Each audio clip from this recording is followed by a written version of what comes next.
Welcome to Starships and Steel, the blog and YouTube channel offering you a fresh perspective on the worlds of fantasy and science fiction miniature gaming. On today's episode, we're going to talk to you about the Tomb of Fehim Khan. This is a new adventure that I'm working on, and I'm going to take you through the process that I went through to make it. I'm a brand new DM, so hopefully this all makes sense and give maybe some people some ideas of how I run things. The purpose of this adventure is to teach my players and myself how the Conan 2D20 system by Modiphius works. This is the first time any of us have ever played it. I've been part of the Kickstarter and I've been part of the communities online, and this little scenario is going to be like a 5-room dungeon set in Tehran, and hopefully it'll be a good time. Today we're drinking Avalur Scotch. This is the 10-year-old Highland single malt Scotch from the Speyside region. Give that a shot, see what it tastes like. My handy little Scotch here.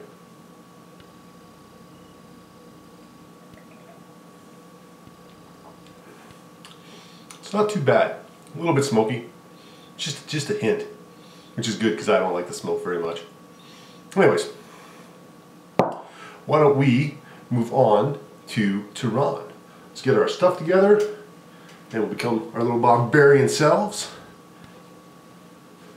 We'll get ready to invade the mighty empire of Tehran. Before the nations of the earth. Before the Dark Ages. Before recorded time.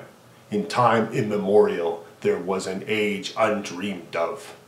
And in this time, on the western shores of the Viliot Sea, rose the great nation of Tehran.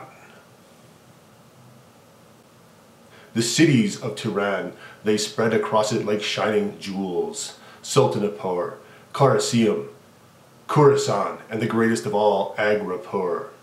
Agrapur was the capital, a great port city. It is from here that Yezdegerd Khan exacts tributes from his neighbors and sends his great navies across the Viliot Sea to get plunder. Agrapur is a great trading city. Spices, carpets, weapons, gold, steel, and human flesh.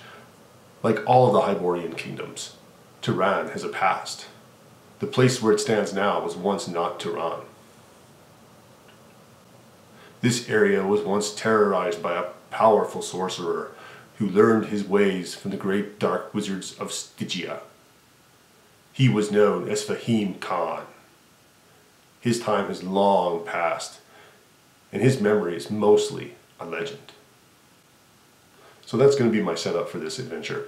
And the players will introduce themselves and have to come up with a reason. I've given this homework already, why they are in Agrapur. And they'll introduce each other, and then they will hear about the legend, and hopefully they will, take the bait and move on into the adventure and not go off the rails, even though they might, but we'll just deal with that if that happens. And maybe I'll just kind of railroad them back in. But this is our first adventure, so I'm hoping they don't do anything crazy. Hopefully. So, once we have them going north, they're going to hear about a hermit that lives north of Agrapur. He's the only guy who still believes in this Fehim Khan, and everyone thinks he's crazy, so no one gives him much stock. But hopefully the players will go north and find this old Hyrcanian hermit, and he will tell them how to find the tomb. They will go north to the tomb, and hopefully they will, have to fight off a lion at the beginning of the tomb, because lions are cool. And once they get in, they'll be in the tomb, and they'll fight some skeletons, make their way in, maybe have to avoid a trap, and then eventually they'll make it into the inner chamber of the tomb, and they'll find, essentially, D&D terms, a lich. He's going to be a mummified, raised sorcerer. He's going to have 4 mummy guards, and he's going to, well, I took a page from good old Drunken and Dragons there.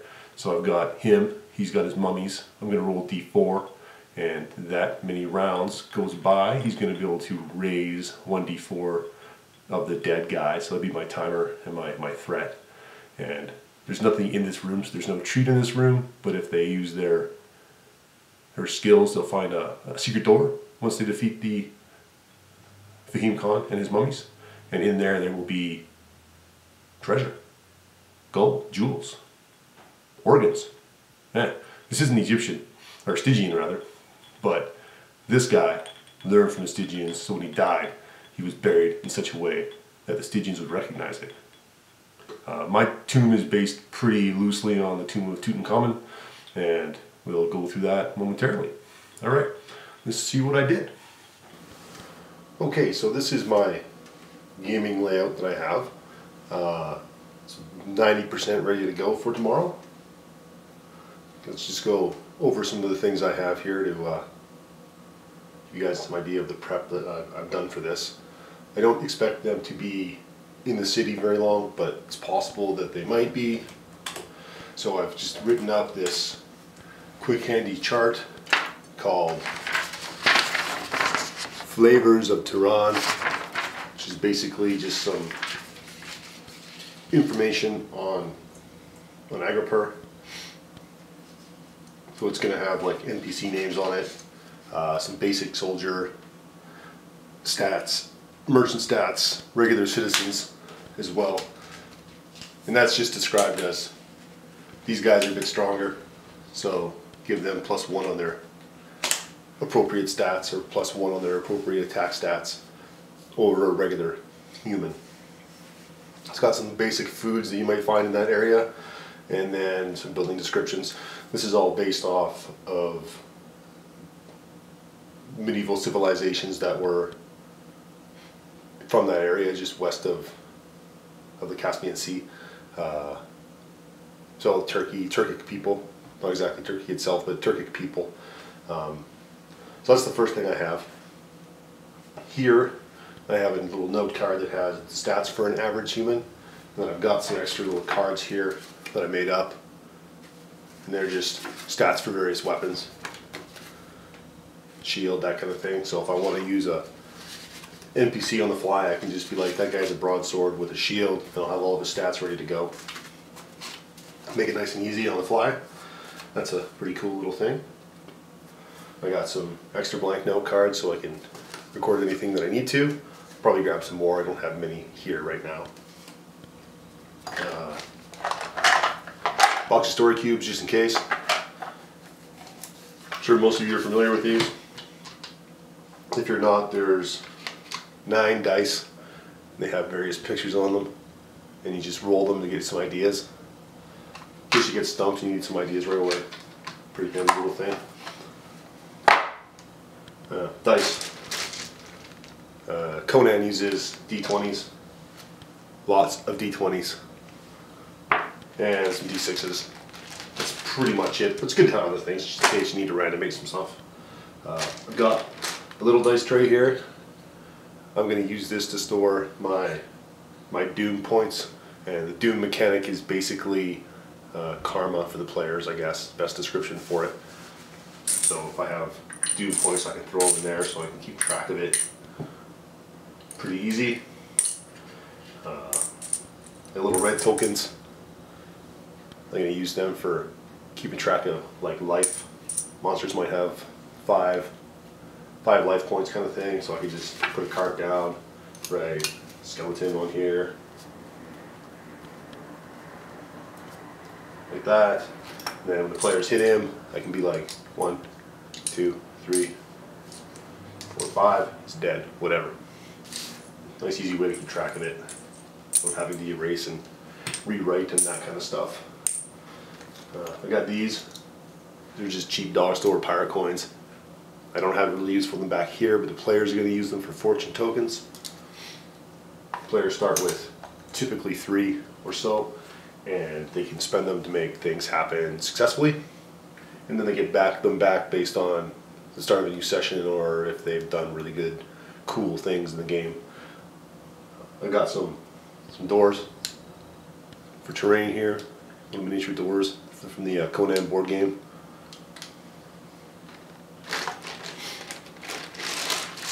My miniatures, also from the Conan board game. There's a guy we're going to use for Fehim Khan. Fehim Khan, I can say his name, I made it up. And then some mummies for his guards. And over here, we got some skeletons. Also from the Conan board game. All the miniatures are from the Conan board game. It was one of the reasons I bought it. I wanted all the Conan miniatures. A badass lion to attack the players in the opening there. The rulebook, as it currently stands. Getting a new version pretty quick, sounds like, but this will do the job. Rolling tray, gotta have that. You can roll your billion d20s.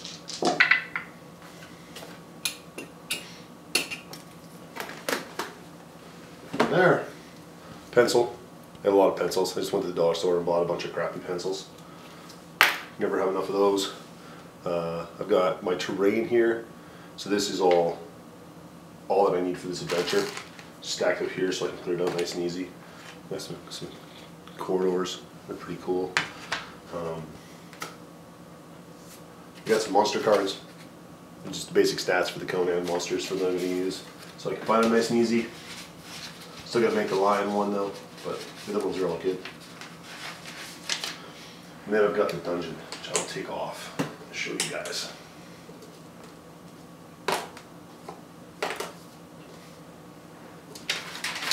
So again, this is pretty small. There you go.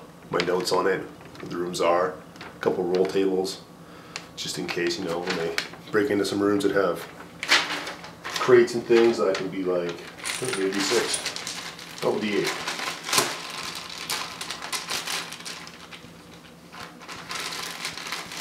If they break into one of the crates in the annex room there, we can roll the die and be like, you find a bunch of small statues, maybe made of gold, maybe not, probably not, because I have 0 gold listed for them. I don't have 1 gold, so maybe they're covered in gold, like gold leaf or something. Maybe statues of their servants for help in the underlife, and some trap notes, that kind of thing. So pretty simple, pretty good. That back on there. My screen, as you can tell, is a bunch of binders. I got that offline, off YouTube online. It's seems to work pretty good. Lots of places to put stuff. I got lots of clips on here, so I can clip things on if I want to. That's pretty handy. Yeah, so that's pretty much how my session's going to look before I start. So I think I'm pretty much ready to go. I'll just do a quick talk about the terrain here.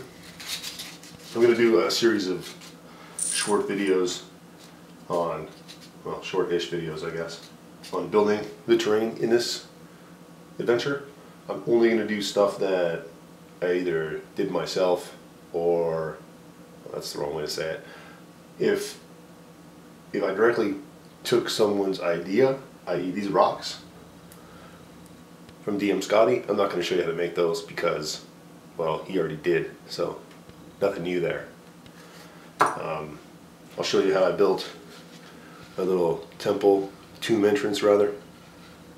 I'll go over that because that's brand new. I'm going to go over my tiles, although they're largely inspired by DM Scotty. They're pretty much his tilescapes concept. These are slightly different material than he used, so I'll do a video on that too. I got a couple of small little coffin things here. They're just made out of foam. I got a little video on those as well. Yeah, so that's the tomb of Fehim Khan, and next time we'll go over, I think we're going to go over making the tomb first, and then we'll do the tiles, and then we'll do the coffins. But if you have any feedback, you know, let me know, and I'd love to get some constructive criticisms if you have any of those. And if you find this useful, you know, give me a like, subscribe if you want to see more, and I'll talk to you guys later.